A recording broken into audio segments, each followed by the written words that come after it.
Salut tout le monde, j'espère que vous allez bien. On se retrouve aujourd'hui pour analyser le Bitcoin et l'Ethereum. On va aussi regarder le hashbar qui est juste là. Et également, on va regarder le RNDR qui est un setup de trade qui est assez intéressant si jamais il se présente. Donc, on n'est pas encore dans la zone clé, mais on y arrive. Aussi, qu'est-ce qu'on peut voir, c'est qu'on a quand même un très très beau pump de l'Ethereum durant les derniers jours, juste après la vidéo que j'ai faite. En gros, je disais que j'étais assez bearish durant cette vidéo-là. Donc, même si j'ai pas eu raison, puis je me suis fait stop loss pour moins un R sur le Link et à break-even sur l'Ethereum. Ça reste que, comme que je vous disais, c'était un peu con de ne pas prendre ces positions-là parce que si j'aurais eu raison et qu'on aurait dump, finalement, j'aurais fait 29 heures sur ces deux positions-là. Donc, on s'entend que c'était pas trop dur de prendre ces positions-là et de risquer un pour gagner 29. Donc, justement, je vais aller vous montrer sur Twitter, sur le hashboard là, qui est assez intéressant niveau order flow et niveau graphique. Donc, ce matin, je vous ai fait ce pour ici que je trouve assez intéressant parce qu'on peut voir le hashboard en 4 heures. Qu'est-ce qu'on pouvait voir? C'est que premièrement, on avait le prix ici qui montait tranquillement. Donc, on n'a pas vraiment de grosses impulsions, mais le prix montait vraiment tranquillement avec pas énormément de volatilité, mais toujours un petit peu à la hausse. Tandis que qu'est-ce qu'on pourrait voir, c'est que l'open interest a bien redescendu. Donc, ça veut dire qu'on a une fermeture de position. Et qu'est-ce qui était vraiment intéressant, c'était que le spot, le CVD spot, il vendait. Donc, on peut voir qu'il descendait. Ça, qu'est-ce que ça veut dire? Ça veut dire qu'en market, les gens, ils vont vendre en spot, tandis que, pourquoi que le prix ici, il va monter, tandis que ici, ça descend? Parce qu'on s'entend que si le prix serait juste relié à ça ici, au CVD spot, le prix aurait dû descendre parce qu'on a plus de ventes que d'achats. Mais l'affaire, c'est que qu'est-ce qui va arriver, c'est qu'ici, c'est juste les ordres en market. Mais tous les ordres en limite ne sont pas pris en compte. Donc, qu'est-ce que ça veut dire ici? Ça veut dire que quand on a un slowgram que j'appelle, donc c'est juste qu'on monte tranquillement, ça veut souvent dire que c'est des grosses institutions ou des ordres en limite, en tout cas, qui vont venir pousser le prix à la hausse, comme on peut voir ici, que tranquillement, ils ont leurs ordres placés ici, puis qui montent tranquillement le prix. Donc, qu'est-ce qui est intéressant dans ces genres de mouvements-là? C'est de justement rentrer sur un pullback, pour après ça rider la tendance qui devrait être haussière parce que, comme que je vous dis, on a pas mal d'achats en limite avec justement la divergence entre le CVD spot et le prix juste là. Aussi, je vous ai montré le graphique en 4 heures, puis les niveaux que je regardais. Donc, en premier, je regardais vraiment ce niveau-là ici, qui était le niveau vraiment clé qu'on pourrait revenir. Aussi, ce que j'aimais, c'est qu'on avait le genre de triangle de compression. Donc, qu'est-ce que ça fait? Ça veut dire qu'à chaque fois qu'on revient ici, il y a des gens qui vont shorter sur ce niveau-là. Puis également, ici, il y a des personnes qui vont long. Donc, souvent, qu'est-ce qu'on vient faire? On vient faire une déviation. Qu'est-ce que ça fait? C'est qu'on vient stop loss toutes les personnes qui vont tenter de long sur la trendline. Également, il va y avoir des personnes qui vont rentrer en short parce qu'ils vont dire, ah ben là, la trendline, on l'a cassé. Fait qu'on devrait partir à la baisse. Mais souvent, qu'est-ce qu'on va faire? C'est que justement, on vient faire une déviation, puis après ça repartir à la hausse. Puis souvent, même, on vient chercher les niveaux de demande. Donc, par exemple, j'avais celle-là ici et celle-là, et celle-là juste là. C'est sûr que celle-là, il était un petit peu plus pertinent, mais je regardais quand même celui-là ici, puis on est venu toucher aujourd'hui. On a une belle réaction. Le seul problème, c'est qu'on n'a pas encore eu de déviation. Donc, je vais aller vous montrer ça directement sur TradingView. Donc, premièrement, si on regarde le Bitcoin en daily, qu'est-ce qu'on peut voir? C'est on est vraiment un très très beau pump juste là. Donc, j'étais bearish sur ce chandelle-là ici quand on était là. Finalement, on a eu justement l'annonce pour que l'Ethereum, sûrement que son ETF spot va être accepté. J'ai pas trop suivi non plus les news parce que sincèrement, je l'utilise pas vraiment parce que sincèrement, je l'utilise pas vraiment dans mon trading. Mais ça reste que ce pump-là était dû à cette news-là. On a également l'Ethereum qui a pris genre 20% une journée. Donc, si vraiment pour le Bitcoin, on peut voir qu'on est revenu dans la zone de faire le gap en daily. Donc, ça, c'est assez intéressant de voir ça, qu'on est revenu dans cette zone-là, parce que ça veut dire que l'autre time frame, on est venu sous la liquidité. Donc, justement, sur 24 heures, on peut voir qu'ici, on est venu chercher la faire le gap en 4 heures qu'on avait de la mèche qu'on avait ici à la mèche juste là. Aussi, je peux juste vous le mettre en or ici, ça va être un petit peu plus clair. Aussi, qu'est-ce qu'on a fait, c'est qu'on peut voir que même en 1 heure, on est venu accumuler de la liquidité en dessous de ces lots-là, puis après ça, on est venu prendre la liquidité. Donc ça, c'est vraiment un bon signe. Puis souvent, dans un marché qui est haussier comme ça, c'est qu'on ne fait pas vraiment de gros pullback. Souvent, ce genre de niveau-là, ça va être des très très bons niveaux pour tenter des longues. Le seul problème, c'est que pour le moment, on n'a pas vraiment de validation. Là, par exemple, en 15 minutes, on peut voir que ici, on fait toujours des plus bas. Donc, on peut voir que ici, on fait toujours des plus bas qui sont toujours plus bas que les anciens. Donc, on peut voir ici que la structure est toujours bearish.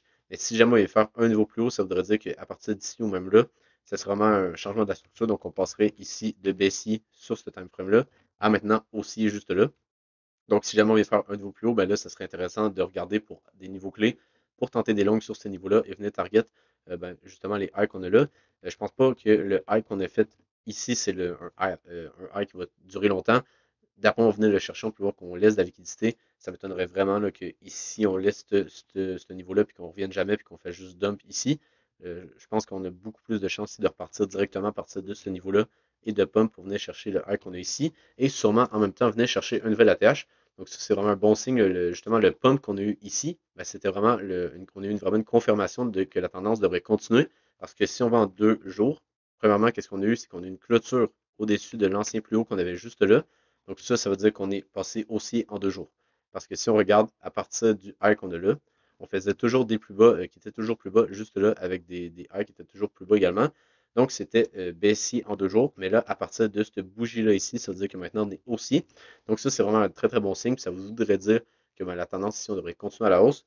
Aussi, qu'est-ce qu'on pourrait regarder, c'est qu'on a quand même un order block ici qui est très très intéressant pour justement tenter des longues si jamais on revient sur ce niveau-là. Donc on peut même aller par exemple en 4 heures, puis se dire, OK, ben ça c'est un niveau de demande 4 heures. Donc par exemple ici, qu'est-ce que moi je regarderais, ça serait en gros plutôt de prendre ce niveau-là qui est toute notre zone d'order block en 2 jours, puis le mettre sur juste ce niveau-là ici. Pourquoi que je le mets juste sur cette chandelle-là? C'est parce que ici, on n'a pas d'imbalance qui est resté. Donc, ça veut dire qu'on n'a pas de faire le gap, par exemple, qui sont restés sur ces niveaux-là. Donc, ça veut dire que le prix est venu, ben, en gros, combler toutes ces zones-là ici.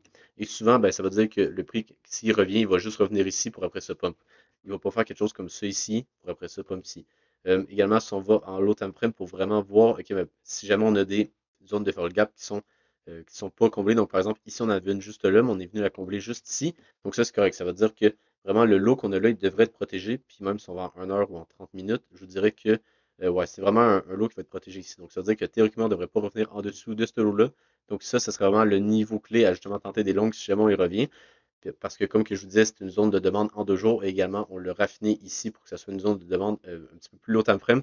Également, je vous dirais que la vraie zone de demande qui pourrait être vraiment pertinente, ce serait ça ici, parce qu'on peut voir qu'on a, ben, en gros, la zone une zone de Fairway Gap qu'on a ici. Mais c'est assez rare qu'on vienne chercher ces niveaux-là parfaitement. Des fois, on vient juste, par exemple, rechercher le mouvement baissier qu'on a là. Donc, je vous dirais que je la raffinerais à peu près comme ça. Je me mettrais une alerte justement sur ces niveaux-là pour après ça, ben, même je peux en mettre une juste là. Pour après ça, si jamais on y revient, ben là, tenter des longues si jamais on a un setup qui est intéressant. Donc, juste pour vous montrer la différence quand on vient raffiner nos niveaux, ben, c'est que si je reviens juste là, c'est que ben, on est passé d'un niveau qui faisait toute cette chandelle-là ici à ce niveau-là ici. Donc, on est beaucoup plus précis. Ça nous permet de vraiment regarder seulement un niveau clé. Il faut vraiment juste ce petit niveau-là ici en 2 jours. Donc, si jamais on revient juste là, on devrait avoir un pullback pour après ça repartir à la hausse. Donc, vraiment, ça va être le niveau clé à ne pas casser. Si jamais on casse ça, ben là, ça serait un petit peu plus bearish. C'est sûr qu'on peut toujours faire quelque chose comme ça ici. C'est très possible.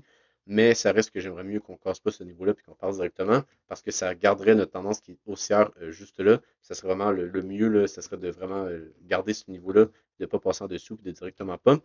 Ça se peut également, comme que je vous dis, qu'en low time frame, on vient de faire un bottom, mais pour le moment, c'est pas confirmé. Ça reste qu'on est quand même venu sous la liquidité juste là. Donc, comme que je vous dis, c'est soit qu'on a un bottom ici ou là, à mon avis. Donc, ça va être deux endroits qui vont être intéressants pour tenter des longs. Aussi, ben, je voulais vous montrer mon long sur l'Ethereum que j'ai pris ce matin. Donc, ben, qu'est-ce qu'on peut voir, c'était que ben, si on regarde un petit peu en time frame, on a eu un très très beau pump de l'Ethereum. Ici, on a eu, si je tasse ça ici, on a eu 19,36% en une journée. Donc, vraiment, c'est assez rare, là, puis ça m'étonnerait vraiment qu'on ait eu ça dans le passé. Ici, on avait eu 10%, ça fait vraiment longtemps. Peut-être ici, même ici, on a eu 12%. Donc, vraiment, si on a eu, c'est sûr qu'on a eu dans le passé, mais ça fait assez longtemps. Donc, ça, c'est assez rare qu'on ait ce genre de mouvement-là. Mais c'est normal parce que c'est à cause de justement l'annonce que l'Ethereum va avoir sûrement un ETF spot. Comme que je vous dis, je ne suis pas sûr à 100% que c'est genre confirmé qu'on va avoir un ETF spot. Mais bon, ça reste que clairement ici, clairement ici, ça veut dire que c'est assez bullish sur l'Ethereum, même si on ne comprend pas exactement c'est quoi la news veut dire. Parce que ben, moi, personnellement, je ne regarde pas vraiment, comme que je disais, les news, mais ça reste que c'est bullish, fait que c'est juste ça, il faut que je sache. Donc après ça, moi, je vais simplement tenter des longues là, pour venir justement rider la tendance qu'on a à court terme, qui est plutôt haussière, même plutôt à terme prime, parce qu'ici, on a clairement changé la structure, donc on est passé de baissier juste là, à partir d'ici à maintenant aussi. Donc là, on target des plus hauts, donc on target ce niveau-là, et même on peut clairement venir target un nouvel ATH sur l'Ethereum au 4877 $. Donc pour ce qui est de mon long que j'ai pris ce matin, c'était que en gros, premièrement, j'avais juste en tête que l'Ethereum est beaucoup plus fort en ce moment que le Bitcoin. Donc, je m'attendais à ce qu'il ne corrige pas autant que le Bitcoin. Puis même s'il y avait de la liquidité à venir chercher ben, justement en dessous des lots qu'on avait ici là, sur le Bitcoin. Donc, en gros, quand j'ai pris mon long, on était ici. Je savais qu'on avait de la liquidité à venir chercher, mais je savais également que l'Ethereum était plus fort que le Bitcoin en ce moment. Donc, qu'est-ce que je me suis dit, c'est que ça se peut que l'Ethereum ne vienne pas chercher les lots qu'on a là. Puis en gros, il respecte sa structure qui est pour le moment haussière, même si on va en 1 heure. Donc, qu'est-ce que j'ai fait? C'est que, ben, en gros, j'ai attendu qu'on revienne dans la zone de demande qu'on avait juste là. Donc, on peut voir qu'on est revenu parfaitement ici. Puis après ça, ben, j'ai été même en 5 minutes voir vraiment, quand on est revenu dans cette zone-là ici, qu'est-ce qui se passait ici. Puis après ça, j'ai même été en 1 minute pour vraiment confirmer qu'on est vraiment sur un bottom sur ce niveau-là pour après ça, ben, avoir un mouvement aussi. Donc, qu'est-ce que j'ai vu? C'était que ben, on est dans la zone de demande en 1 heure, là, comme que je vous parlais. Mais là, en 1 minute, qu'est-ce qu'on a? C'était que ben, en gros, on avait une belle inversion de structure juste là, avec en gros des lots qui sont juste là, qui ont créé de la liquidité ici. Donc, qu'est-ce que ça fait après ça? Ça veut dire qu'on peut venir faire une manipulation. Après ça, venir faire un niveau plus haut. Donc, ici, on fait en gros, on crée de la liquidité, on fait une manipulation au niveau plus haut. Donc, à partir d'ici, ben, on est techniquement bullish. Puis après ça, on est revenu dans la zone de demande qu'on avait en 5 minutes plutôt, qui était celle-là ici. Donc, on peut voir l'order bloc, on est venu le retester parfaitement juste là pour après ça repartir à la hausse. Donc, dès que j'ai vu qu'on avait une réaction ici, je suis rentré à peu près juste là avec ben, un TP sur des niveaux plus hauts. Euh, Clairement, ici, j'aurais peut-être dû prendre un TP sur la zone d'order bloc qu'on avait là parce que c'était vraiment le niveau qui faisait plus de sens de prendre un TP. Et également, si on prend les fibos de tout ce mouvement-là, je pense que ça faisait du sens de prendre un TP sur ce niveau-là. Donc, soit sur même sur les 0,75, ça aurait fait du sens. Donc, en gros, sur l'order bloc qu'on a ici, puis de pas nécessairement target, ben, en gros, un nouvel ATH. Mais bon, c'est pas plus grave que ça. Ça reste que pour le moment, mon stop loss était à break-even juste ici. Donc, pour le moment, ben, c'est soit qu'en gros, on vient push ici, puis on vient faire un nouveau plus haut, puis que je fais, si je regarde, je fais 5,43 heures, ou ben on redescend, puis on vient chercher des plus bas ici, puis ben, en gros, là, je vais perdre 0. Donc ça me stresse pas bien. Aussi, qu'est-ce qu'on peut voir que je parlais justement des trendlines qui sont un petit peu, qui sont en gros, on vient faire une déviation pour après ça repartir à la hausse. On a eu ça juste là. Donc, qu'est-ce qu'on peut voir, c'est qu'on a une trendline avec les deux touches qu'on a ici. Puis après ça, ben, qu'est-ce qu'on fait? On va faire une déviation. Donc, qu'est-ce que ça fait? C'est que ici, on a énormément de personnes qui rentrent en short parce qu'ils disent, OK, là, la trendline est cassée. Même on a fait une trendline comme ça ici, là, avec ce niveau-là, on peut voir qu'on est revenu ici. Puis après ça, qu'est-ce qu'on peut voir? Ben là, les gens vont rentrer en short. Et également, il y a des gens ici qui étaient rentrés en longue. Ils vont se faire stop loss. Donc, ça permet justement, ben, quand les gens vont rentrer en short, ça permet après ça de faire un beau short squeeze. Donc, c'est exactement ça qu'on a fait. Donc, à partir de là, ben, je m'attends justement à ce qu'on fasse des plus hauts avec les confirmations qu'on avait ici en low time frame et également la trendline qu'on avait ici en 15 minutes. On l'avait également en 1 heure juste là. Puis sinon, si jamais ben, je me fais stop là, ça voudrait dire qu'on vient chercher la zone de faire le gap qu'on a ici, la liquidité qu'on a juste là. Sinon, si on revient en 4 heures, j'avais également le niveau qu'on avait ici. Donc ça, c'est un order block inversé. Donc, qu'est-ce qu'on peut voir, c'est qu'ici, on avait un order block, on est venu faire une ferrule gap, donc on n'est pas venu retester l'order block parce que le mouvement était trop rapide. Donc, théoriquement, ici, on devrait venir le retester, puis c'est souvent des très très bons niveaux là, pour tenter des longues. Aussi, j'ai un autre niveau juste là, même chose, order block inversé avec ce niveau-là. Donc, vraiment, si jamais on a un pullback, on va avoir de bonnes occasions de longues. Et si jamais on pop directement, ben, je vais faire 5 heures.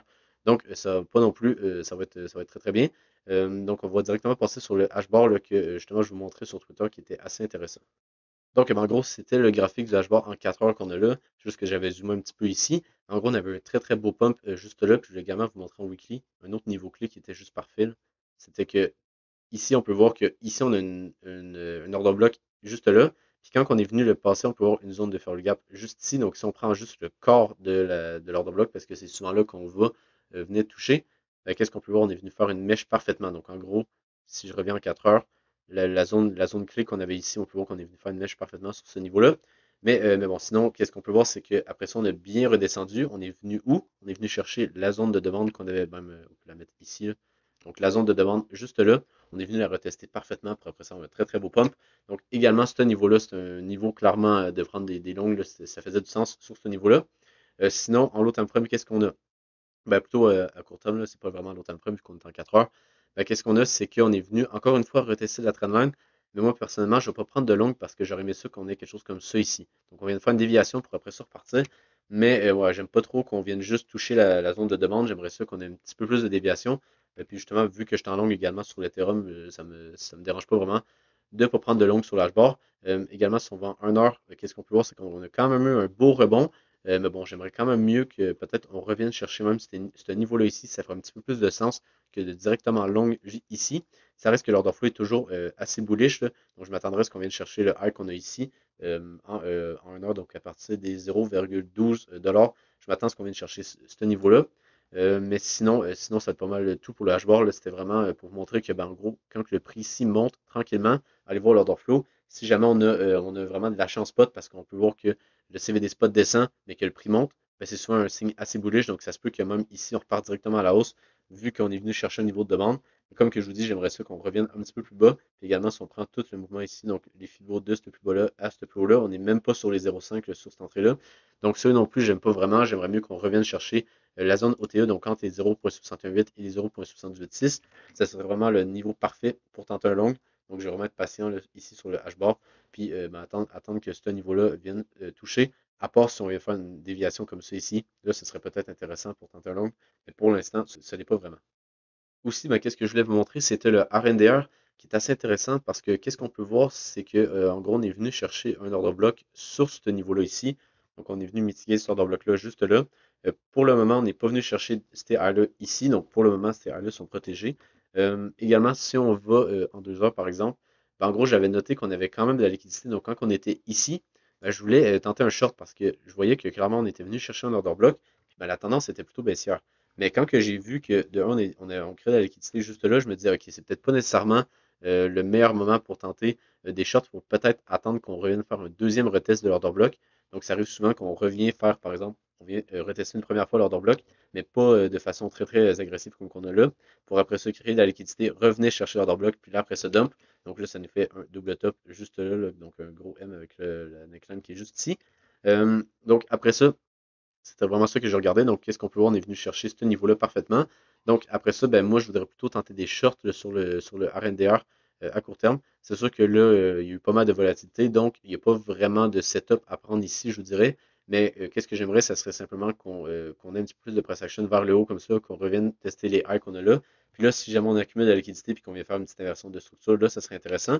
Mais pour le moment, même si on est venu chercher mon niveau clé, je ne vais pas juste tenter un short ici avec un stop loss là.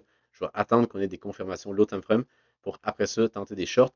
Également, ça conflue avec le fait que ben, on a accumulé pas mal de liquidités en dessous des lows qu'on a là. Donc ça aussi, ben, ça serait ma première target. Ma deuxième target, ce serait en gros qu'on vienne chercher le low qu'on a ici. Et si on va en 4 heures, je pense que c'était le meilleur, même si on le va par exemple en 6 heures, je pense que ce serait mieux. Donc ici, on peut voir qu'on a un order block inversé juste ici avec les 0,5 de Fibo. Donc ça, c'est le genre de confluence que sûrement que ben, qu'est-ce qu'on pourrait faire, c'est qu'on vient de dump, on vient chercher la liquidité qu'on a là, on vient chercher ce niveau-là pour après ça, soit repartir à la hausse ou bien continuer notre tendance baissière. Ça va dépendre, mais je pense que ben, en gros, ici on a un setup de short intéressant et ici on a un setup de long. Donc en gros, ici on va tenter de short pour après ça, ici tenter de long et venir chercher des plus hauts. Donc c'est pas mal ça le plan sur le RNDR, mais je trouve qu'il est assez intéressant à trader. Également, si on va en délit, je voulais juste vous dire une dernière chose, c'est que on a quand même accumulé un petit peu de liquidité en dessous des lots qu'on a là. Donc, si jamais on repartira en tendance baissière, même si je ne pense pas que ça va réellement arriver, ça reste qu'il y avait de très très bons niveaux, là, donc les 5,2 $ et les 4,13 $, je les ai regardés. Je vais vraiment les regarder parce que c'est des niveaux qui sont assez pertinents à mon avis, avec de un la liquidité qu'on accumule juste ben, si on regarde ici, on est vraiment juste au-dessus de la zone de demande qu'on a là. Donc ça, c'est assez fréquent que ben, on accumule la liquidité juste, ben, juste au-dessus de la zone de demande pour après ça venir chercher ça, pour après ça repartir. C'est souvent ça qu'on a. Sinon, ben, si jamais on perd ce niveau-là, il y a clairement ce niveau-là ici qui est à considérer, qu'on pourrait revenir. Mais comme que je vous dis, je ne m'attends pas à ça. C'est juste que si jamais on y revient, c'est des niveaux clés que pour moi, il serait intéressant de soit recharger en spot ou de tenter des longues à court terme pour avoir un petit rebond minimalement. Ou même, si on vraiment est confiant que ce niveau-là va tenir, venir target des plus hauts. Je voulais également vous montrer l'order flow du Bitcoin parce que qu'est-ce qu'on a ici, c'est pas très très bullish. En gros, qu'est-ce qu'on a, c'est qu'on a premièrement le spot ici qui vend quand même pas mal. On a également les spreads en positif qui augmentent encore une fois. Donc ça, c'est pas vraiment un bon signe sur ce genre de niveau-là pour avoir un bottom. Ça reste que si on veut faire un nouveau plus haut, ben là, on confirme un changement de la structure. Mais je veux dire, à court terme, ça se peut qu'on vienne chercher la mèche qu'on a là parce que pour moi, ici, on n'a pas vraiment de signe de bottom. Également, on a un petit peu d'open interest qui augmente sur ce niveau-là. Puis ça semble être plutôt des longues avec les spreads qui continuent d'augmenter. Également, on peut voir que pour le moment, le CVD spot, ben, quand il vend, ben, le prix, pas mal, il suit le CVD spot. Donc, si jamais ça veut loader, on va pouvoir voir que ben, quand le CVD spot, s'il vient, il va descendre comme ça. Donc, par exemple, ici, là, quand on a descendu sur le Bitcoin, sur le prix plutôt, ben, sur le CVD, on peut voir qu'également on descendait.